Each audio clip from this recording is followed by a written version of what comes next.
Welcome! In today's quick guide, I'll show you how to automatically save your Snapchat stories to memories so you never lose your favorite moments again. If you've ever posted a story and later wished you could easily revisit or reuse it, this setting is exactly what you need. Once it's turned on, every snap you add to your story will be saved automatically, without you having to do anything extra. Let's jump right in. First, open your Snapchat app. Once you're on the main camera screen, look at the top left corner and tap on your Bitmoji or profile icon. This will take you to your profile page where you can access your settings and account details.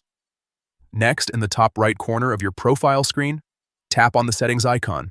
It looks like a small gear. This is where all your Snapchat preferences and controls are located.